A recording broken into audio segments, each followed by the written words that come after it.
berawali dengan adegan yang terjadi pada tahun 1995 di Ohio. Pada saat itu, Natasha yang masih kecil berpenampilan tomboy. Dia tampak bahagia hidup bersama keluarganya. Ketika hendak makan bersama, ayah Natasha yang bernama Alexei memberitahu ibu Natasha yang bernama Milen jika Sil telah berhasil menemukan persembunyian mereka.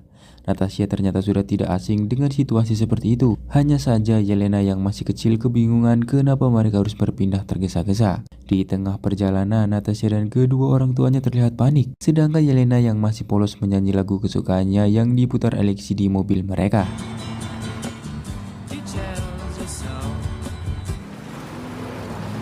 Singkat cerita, mereka pun tiba di sebuah kandang peternakan. Melina langsung mengajak Natasha dan Yelena untuk segera menaiki pesawat, sedangkan Alexei bersiap untuk menghadapi Sil.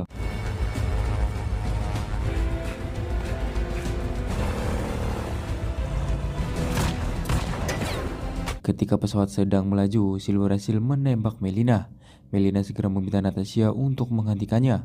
Natasha dipandu oleh Melina untuk menerbangkan pesawatnya. Akhirnya mereka pun berhasil lepas landas.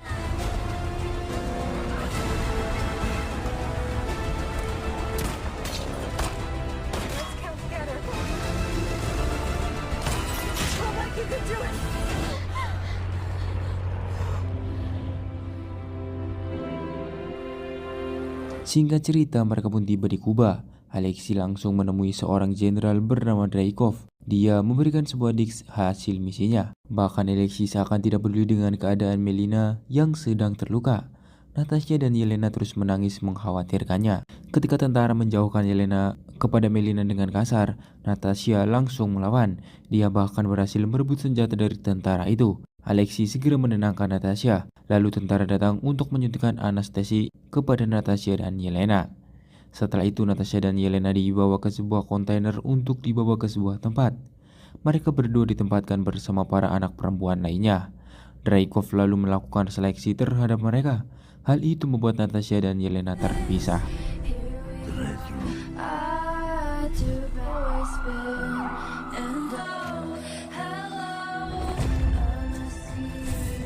Singkat cerita 21 tahun kemudian, saat ini Natasha sedang menjadi buronan dari pasukan yang diketuai oleh sekretaris negara yaitu Jenderal Ross. Natasha lalu menghubungi Ross. Ternyata itu untuk mengalihkan perhatian pasukannya. Akhirnya Natasha berhasil lolos dari sergapan pasukan Ross.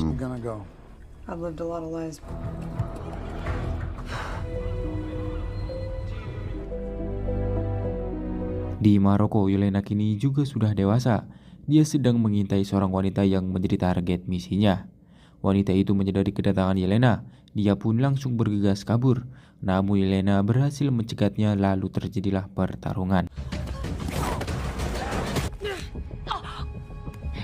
Akhirnya Yelena berhasil melukai wanita itu. Namun wanita itu juga berhasil menebar serum serbuk merah yang disebut Red Dust. Hal itu membuat Yelena langsung tersadar. Ternyata selama ini Yelena dalam pengaruh Dreykov. Wanita itu ternyata ingin menyadarkan para widow dari kendali Dreykov. Namun sayangnya wanita itu harus tewas. Yelena lalu melukai pahanya untuk merusak sebuah chip yang ditanamkan ke tubuhnya. Kemudian dia membawa Redas dan meneruskan misi wanita tersebut untuk menyadarkan para widow. Singkat cerita, Natasha kini menemui sahabatnya yang bernama Mason. Masonlah kini satu-satunya orang yang bisa diharapkan untuk membantu Natasha setelah Avengers tercerai belai. Mason memberitahu Natasha jika dia mendapat paket dari Budapest. Namun Natasha tidak begitu memperdulikannya karena menyadari jika dirinya kini seorang buronan yang sedang bersembunyi. Dia hanya menyimpan paket itu tanpa membuka dan melihat isinya. Pada malam harinya, tiba-tiba daya listrik di mobil tempat Natasha tinggal mati. Dia kemudian memutuskan pergi ke kota untuk membeli bahan bakar. Di tengah perjalanan, tiba-tiba dia mendapat serangan yang membuat mobilnya terguling. Ternyata serangan itu dari musuh yang bernama Taskmaster. Natasha pun lalu terlibat pertarungan.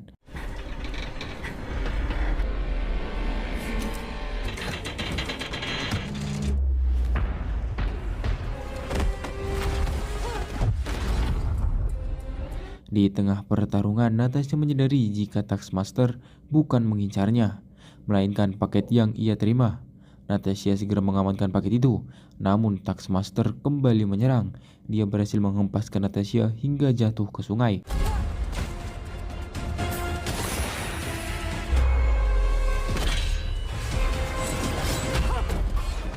Taskmaster lalu membuka kotak Red Dust, namun kotak itu kosong. Ternyata Natasha sudah berhasil menyimpannya sebelum Taskmaster menyerang. Dia juga melihat foto masa kecilnya bersama Yelena. Singkat cerita, Natasha tiba di Budapest. Di dalam sebuah rumah, Natasha mengendap-endap. Dia mewaspadai serangan dari Yelena karena setahu Natasha, Yelena masih dalam pengaruh Dreykov alias masih Agent Widow. Dan benar saja, setelah saling todong senjata, kini mereka berdua pun bertarung. Hingga akhirnya Natasha memutuskan untuk gencatan senjata karena menyadari jika Yelena sudah terbebas dari pengaruh Dreykov. Setelah itu Yelena menjelaskan tentang paket yang ia kirim, yaitu Red Dust. Ia mengirimkan Red Dust ke Natasha karena berharap rekan Avengers-nya bisa menghancurkan Red Room, yaitu sebuah tempat pembentukan Agent Widow dengan cairan kimia agar Dreykov bisa mengendalikan para Widow sepenuhnya. Natasha terkejut karena seingatnya Red Room sudah hancur sangat lama. Bahkan dia sendiri bersama Clint si Hawkeye sebelum akhirnya Natasha memutuskan masuk ke SHIELD. Yelena meragukannya karena Natasha juga tidak bisa membuktikannya. Tiba-tiba mereka mendapat serangan dari Widow lain suruhan Dreykov. Yelena segera mengamankan Red Dust-nya. Lalu mereka berdua kabur dari Widow tersebut.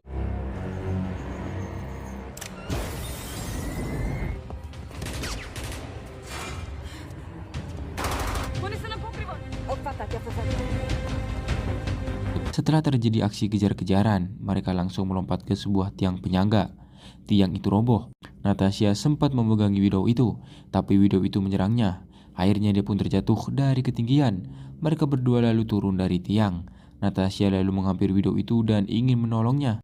Namun Dreykov melihat jika Widow itu sudah cacat di kakinya. Dia pun mengendalikannya untuk melakukan bundir.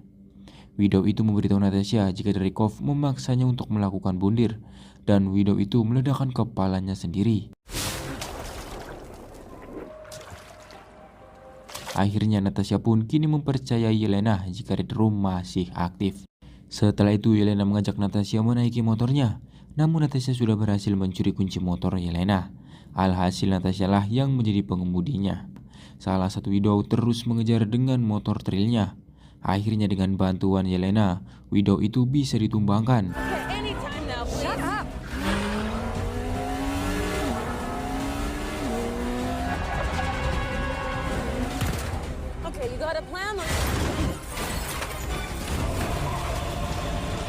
Namun Taskmaster membalas dengan sebuah tembakan. Mobil Natasha dan Yelena terhempas jauh hingga ke stasiun kereta. Natasha membantu Yelena yang terluka. Dia melarang Yelena untuk menutup lukanya terlebih dahulu. Sementara itu Taskmaster tiba di stasiun. Dia mengikuti darah yang tercecer di lantai. Lalu Taskmaster pergi ke lubang saluran air. Ternyata luka itu sengaja tidak ditutup agar darah bisa keluar untuk mengelabuhi Taskmaster. Kini Natasha dan Yelena aman di tempat persembunyiannya dulu dengan Clint pasca pembunuhan Dreykov. Setelah itu Natasha menceritakan saat dia berencana membunuh Dreykov. Dia harus memanfaatkan putri Dreykov untuk membawanya ke tempat Dreykov. Lalu Natasha meledakkannya bersama Dreykov. Natasha menyesal dan mengungkapkan jika putri Dreykov merupakan korban yang tidak bisa dihindari. Singkat cerita, hubungan Natasha dan Yelena semakin dekat kembali. Yelena kini bingung harus pergi kemana. Lalu Natasha mengajaknya untuk kembali menghancurkan Red Room. Ternyata selain mereka beristirahat, mereka juga mengawasi sebuah keluarga yang menyimpan kunci mobilnya.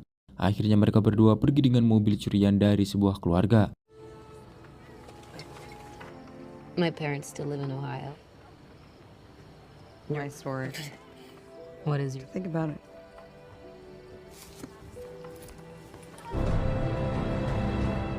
Yelena memakai rompi. Hal itu membuat Natasha tertawa dengan selera fashion Yelena.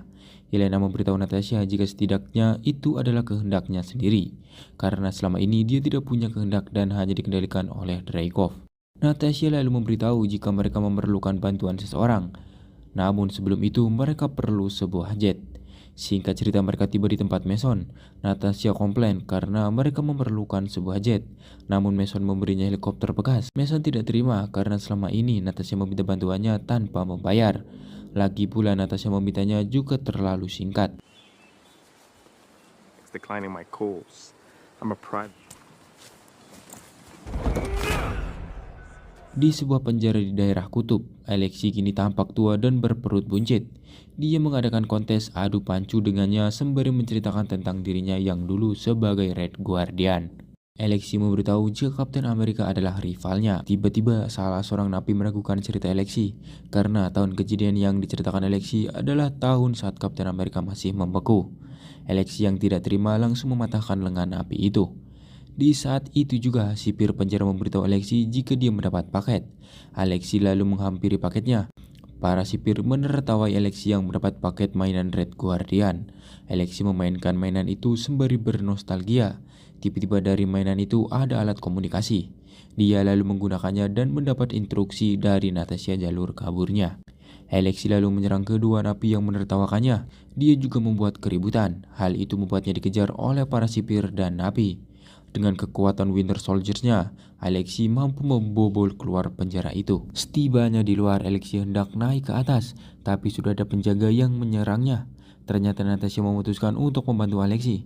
Hailey mereka juga diserang. Yelena lalu membalasnya dengan basoka. Hal itu membuat pegunungan salju longsor. Yelena mengayunkan Natasha ke tempat Alexei. Natasha langsung meraih Alexei. Mereka pun berhasil kabur dari penjara itu. Di tengah perjalanan, Alexei ingin sekali melepas rindu dengan kedua anaknya itu. Namun Natasha mengungkapkan jika tujuannya tidak untuk itu. Mereka berdua ingin menghancurkan Red Room. Sayangnya Alexei juga tidak tahu keberadaan Red Room yang selalu berpindah-pindah. Namun Alexei menyarankan untuk meminta bantuan Melina. Ternyata hubungan Melina dengan Dreykov justru yang lebih dekat daripada Alexei dengan Dreykov. Okay. General Dreykov, my food have been more famous than Captain America. So tedious, boring. To in prison for the rest of my life. Why?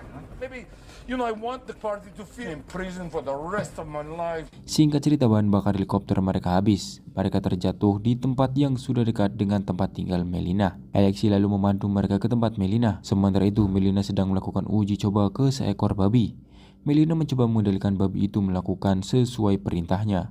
Tiba-tiba dia menyadari kedatangan seseorang. Melina segera mengambil senapan laras panjangnya. Dia terkejut karena yang datang adalah Alexei dan kedua anak mereka.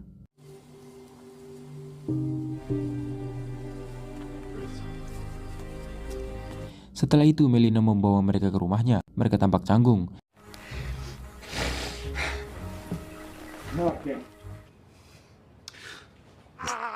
I never watched it once. Ketika sedang makan bersama, Alexei senang karena keluarga mereka bisa berkumpul lagi. Namun Natasha tidak sependapat karena status keluarga mereka hanyalah kepalsuan. Ibu Natasha sendiri sudah mati, sedangkan Yelena dibuang saat masih kecil. Melina juga seorang widow yang tentu saja sudah disetting oleh Dreykov agar tidak bisa mengandung seperti widow lainnya. Tiba-tiba saja Yelena bersedih. Meskipun status keluarga mereka palsu, namun bagi Yelena, mereka adalah keluarganya. Dia kecewa karena hanya dia saja yang menganggap jika hubungan keluarga mereka selayaknya sebuah keluarga. Sedangkan yang lainnya hanya menganggapnya sebagai status saja. Natasha dan lainnya merasa bersalah. Alexei lalu menghampiri Yelena dan mencoba menenangkannya. Dia menghampiri Yelena dengan menyanyikan lagu kesukaan Yelena saat masih kecil dulu. Sementara itu Melina memberitahu Natasha jika ibunya tidak membuang Natasha. Dreykov sudah mengincar Natasha sejak awal. Dia membuat ibu Natasha tidak punya pilihan lain selain menjualnya ke Dreykov. Namun setelah menerima uang, Dreykov membunuh ibu Natasha demi alasan kerahasiaan lembaganya. Melina juga meminta maaf karena dia sudah memberitahukan lokasi mereka ke Dreykov saat ini. Tiba-tiba pasukan Dreykov datang. Mereka langsung mengepung rumah Melina. Alexei mencoba melindungi Yelena, namun dia langsung ditembak suntik bius. Alexei pun pingsan seketika. Yelena mencoba untuk kabur. Dia melihat Natasha yang juga sudah dilumpuhkan. Lalu dia disergap oleh Melina. Melina pun menembak listrik Yelena. Singkat cerita, mereka dibawa ke pangkalan Red Room yang ternyata bersembunyi di atas jauh dari daratan.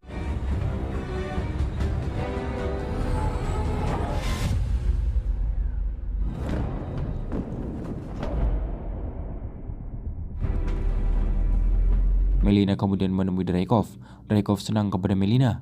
Dia lalu meminta Melina untuk membedah otak Yelena. Sedangkan Natasha dan Alexei ditempatkan di dalam sebuah sel.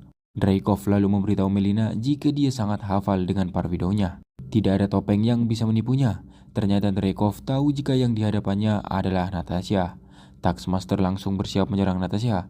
Namun Dreykov melarangnya. Natasha kemudian bercerita jika itu adalah rencananya dengan Melina untuk mengelabui Dreykov. Di dalam sel, Alexei terus menangisi keadaannya. Tiba-tiba pintu sel terbuka. Alexi begitu terkejut, dia senang Natasha mengeluarkannya.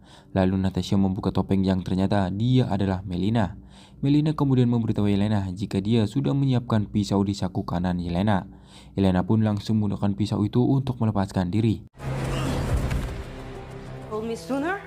Don't throw it. You don't know that I'm so... Di tempat Dreykov, Natasha menanyakan tentang ibunya. Dreykov dengan santai memberitahu jika dia sudah memakamkannya ke sebuah tempat. Dia juga memberi nisan dengan tulisan tak diketahui. Dreykov juga menunjukkan topeng di balik Taskmaster. Ternyata dia adalah putri Dreykov yang berhasil selamat dari ledakan bom Natasha. Namun tetap saja Dreykov harus memodifikasi tubuh putrinya untuk menyelamatkannya. Bahkan dia juga menjadikan putrinya sendiri sebagai widow. Kemudian Dreykov memerintahkan Taskmaster membunuh Melina dan Alexi. Setelah itu Natasha mengungkapkan jika Dreykov telah memberinya peluang untuk mengajarnya dengan membiarkan Taskmaster pergi. Namun Dreykov justru menantang Natasha untuk menyerangnya.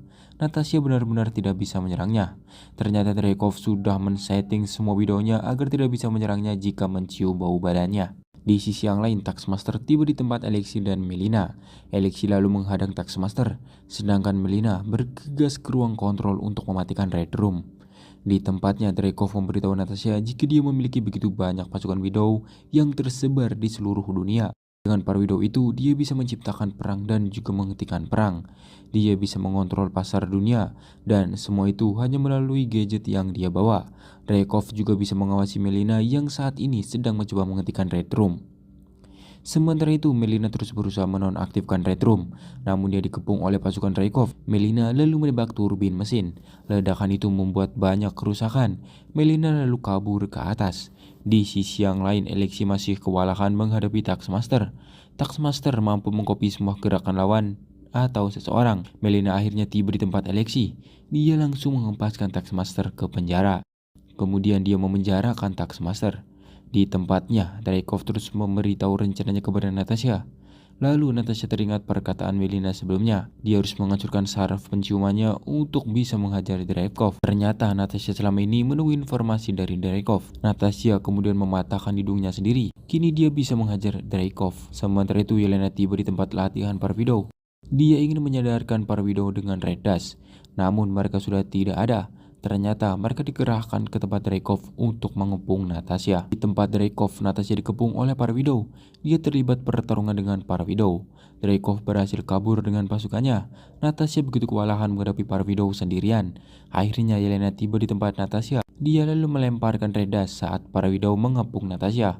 Para widow pun tersadar. Natasha lalu menyarankan mereka untuk kabur dan menjalani kehidupan mereka masing-masing dengan kehendaknya sendiri. Sementara itu Dreykov menyadari jika batu akiknya telah dicuri Natasha. Namun dia sudah tidak bisa kembali. Natasha menggunakan batu akik Dreykov untuk masuk ke program milik Dreykov. Dia pun kemudian memindahkan semua data program milik Dreykov.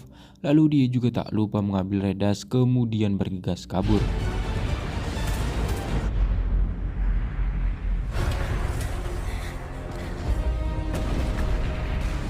Di tempat lain, Natasha dan Alexi menunggu Natasha dan Yelena. Namun pesawat mereka sudah hampir terjatuh. Akhirnya mereka memutuskan untuk pergi dulu.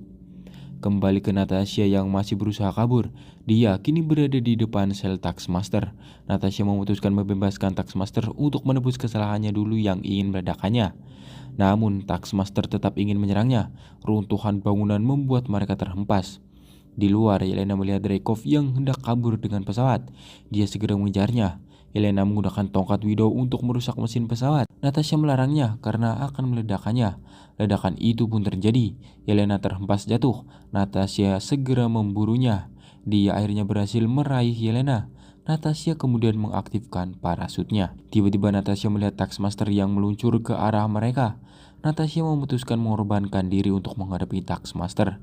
Mereka bertarung sembari jatuh dari ketinggian. Mereka sempat mengaktifkan parasut lalu mendarat.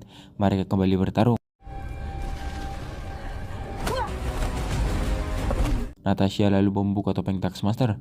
Kemudian dia menghancurkan Red Dust. Seketika itu Taskmaster alias Antonia tersadar.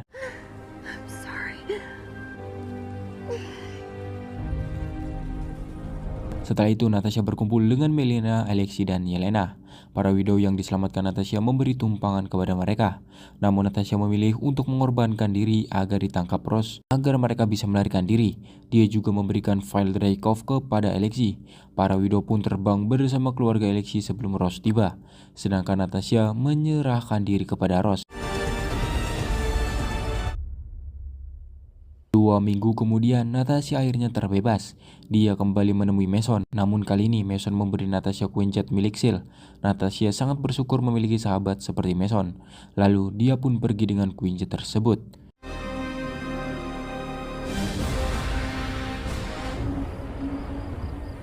Di masa sekarang, Yelena sedang berkunjung ke makam Natasha. Di saat sedang mengenang saat bersama Natasha, tiba-tiba dia dihampiri oleh seorang wanita. Dia adalah bos dari Yelena sendiri. Bos Yelena memberitahu target Yelena yang juga merupakan tersangka dari kematian Natasha. Orang itu adalah Clint Barton alias Hawkeye. Lalu film pun berakhir.